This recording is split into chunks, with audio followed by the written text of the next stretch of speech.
Oh, get ready, folks. Tonight we are getting ready for a very cold evening that'll carry right over into tomorrow.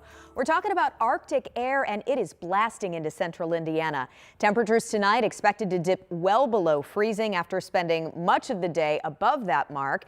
And Angela, the wind could make things even worse. The wind and the cold air and the snow. Yes, okay. It's a bad triple threat. It's triple threat, bad combination. And when we look ahead, the timing is bad too. It's late tonight and for that morning drive. So let's get you up to date on what we're expecting, the weather impacts with this Arctic front. The timing 8 p.m. to midnight for the front itself. 40+ mile-per-hour gusts and snow. Jenny mentioned the wind's going to make things worse. That may help lead to a flash freeze as this colder air arrives. Thursday morning drive, snowy and slick. We are not expecting a lot of snow, ½ inch to an inch, but because the temperatures are dropping so quickly, that flash freeze is possible, and anything that does fall will stick.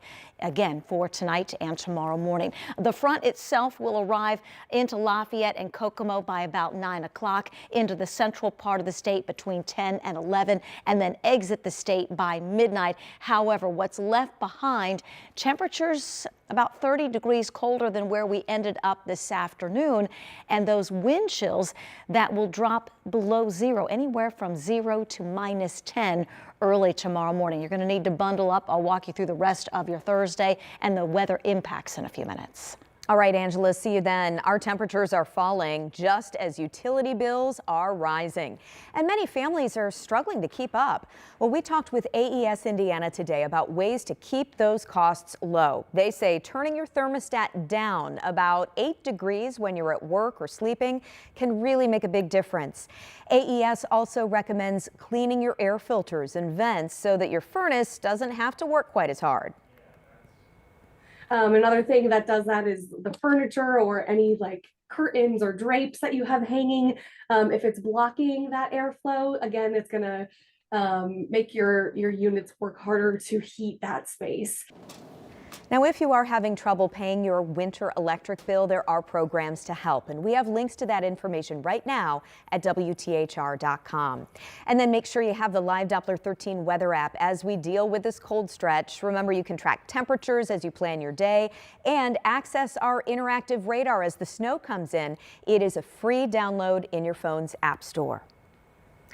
Tonight, a caregiver out of Carmel is facing a felony charge, accused of abusing a woman with disabilities. And this was all caught on camera. Our Chase Howell spoke with the woman's mother and an advocacy group about what you should do before hiring a caregiver. But first, we do want to warn you, the video you're about to see is disturbing.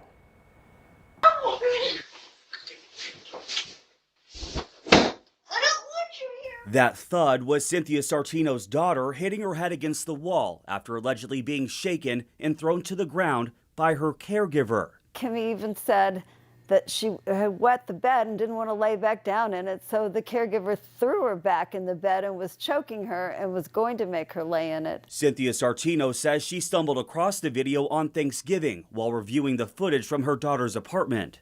It's terrifying because they might accidentally kill her. I mean, you know, they could really, truly hurt her. She totally doesn't get it. Sartino says Kimberly is 39 years old, but has the mental capability of a 3-year-old. Her favorite activity is to watch Barney and children's programming. That's where she is intellectually. She's not an adult. Because of her disability, Sartino says her daughter needs around-the-clock care. That's why she says she put Kimberly up at First Call Living in Carmel earlier this year. And since then, she says her daughter has come home more than once with marks on her body. She had big bruises on her face, her neck, her arms. You could see she had been grabbed, and all on her chest.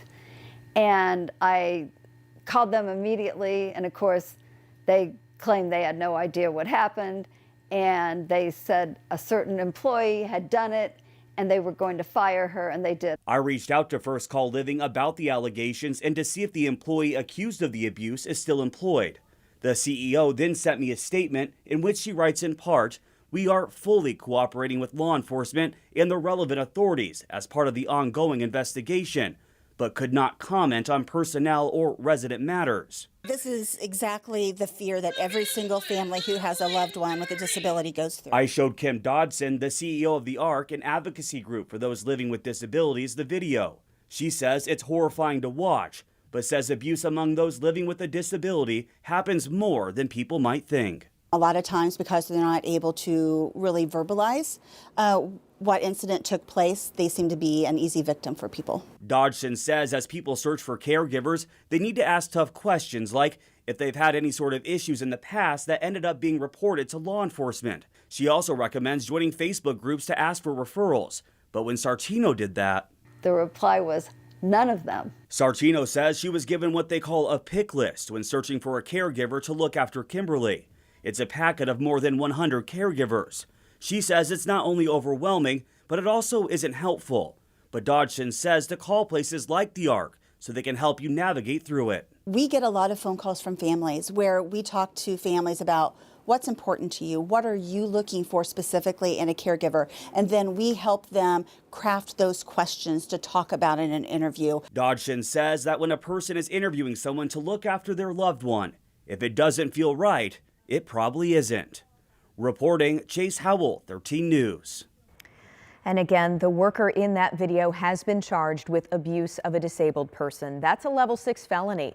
We also have links to resources on our website right now if you believe someone is being abused. Now to breaking news. On the southeast side of Indianapolis, IMPD is investigating a shooting involving police. This happened on Brookville Way near Brookville Road and Shadeland Avenue less than 2 hours ago. Our Emily Longnecker has been on the scene all evening for us. So, Emily, what can you tell us? Well, Jenny, we haven't had any updates from police in the past hour and a half, but we did talk to a woman who works in this office park here. She's fine. She didn't want to go on camera. She said she didn't even know anything was going on until she got a call from her friend just after 4 o'clock. And her friend works in a nearby office building that looks out on this parking lot here. And the friend asked, "Hey, are you okay?" And this lady said, "Yeah, why? What's going on?" And she said, "Well, look, we just from our window, our vantage point, saw a man run out of the building in the area where you work, get in his car. He seemed to have something in his hand, some kind of weapon, got in his truck and tried to drive away, crashed his truck, got out, then seemed to drink some kind of beverage in the parking lot. And the next thing this lady said she saw was that police were on scene, and then the man was shot. So this is a lady that works in a nearby office building that was looking onto this parking lot, saw all of this, and called her friend who works in this industrial park, wanted to make sure her friend was okay. Her friend was okay, had no idea that any of this had gone on. So here's what police tell us happened. They got a call just before 4 o'clock, several calls about some kind of a disturbance of a person with a weapon. When police got on scene, they say they encountered a man with a machete and some kind of traffic crash. That man, they say, an officer shot that man with the machete, that man in critical condition tonight at an area hospital. They also say that they located 2 people here on scene with stab wounds, took them to the hospital. They say both of those people are in stable condition. Now, the incident command response vehicle is here on scene. That indicates that it's going to be a long night for police as they go over this entire scene. The critical incidents response team is also here. That's standard procedure when an officer shoots someone. We know that this is the 13th time this year an IMPD officer has fired his weapon at someone, the 12th time someone has been hit. Again, that person with the machete that was shot, police say, is in critical condition. Police also canvassing the area, they said at this point, to see if there are any more witnesses that can kind of just walk them through what they saw, what they heard, what led up to all of this, that this man had this weapon and was here at this industrial park. But it is going to be a long night for officers. The police tape still up, several police cars still here. We can see officers talking to people, so it would appear that they have a lot of work to do running down all the details of this situation. Jenny? All right, Emily Longnecker, we appreciate all of those updates, including that new information about a potential witness. Emily, thank you. Of course, we will continue to bring you updates on this breaking news as we get new information both on air and on our mobile app. Tonight, the FBI is looking for more victims in what they are calling a multi-million-dollar scam. Rodney Grubbs is the former owner of Pickleball Rocks. He's accused of stealing millions of dollars from investors who bought into his pickleball equipment company. This all comes as the FBI Indianapolis division says it raided Grubbs' home earlier today. Now, the FBI is asking any potential victims to fill out a form to help them with the investigation. And we do have a link to that form right now on WTHR.com. One of the two IMPD officers charged in the death of Herman Whitfield III took the witness stand this afternoon, and the other officer is expected to testify tomorrow. Our Rich Nye was in the courtroom for day 3 of the trial. IMPD officers Adam Ahmad and Steven Sanchez are charged with reckless homicide, involuntary manslaughter, and battery in the death of Herman Whitfield III in his home in April 2022. Officer Sanchez testified Wednesday afternoon that he deployed his taser when Whitfield ran full speed at him. Sanchez did not believe the taser connected, so he and other officers went hands-on to try to subdue and handcuff Whitfield. Sanchez says he had a hand on Whitfield but never applied downward pressure, and he did not see other officers do so after Whitfield was handcuffed. The prosecution rested its case Wednesday morning. An expert witness on police behavior, Dr. Ian Adams for the University of South Carolina, testified that the officers followed best practices in the incident, including using the taser, and never used excessive force. But he says they had a duty under best practices to move Whitfield from the prone position to his side once he was handcuffed and no longer a threat. The defense countered with a lead instructor at the IMPD Training Academy. He testified that the officers' actions throughout the incident were consistent with training and objectively reasonable. The defense plans to call Officer Adam Ahmad to the witness stand Thursday and rest its case. Closing arguments are expected Friday morning. At the Marion County Community Justice Campus, Rich Nye, 13 News. Still ahead at 6, IU's record-breaking season is leading to big things off the field. Hear why Coach Kurt Cignetti says this season is helping set them up for success down the road.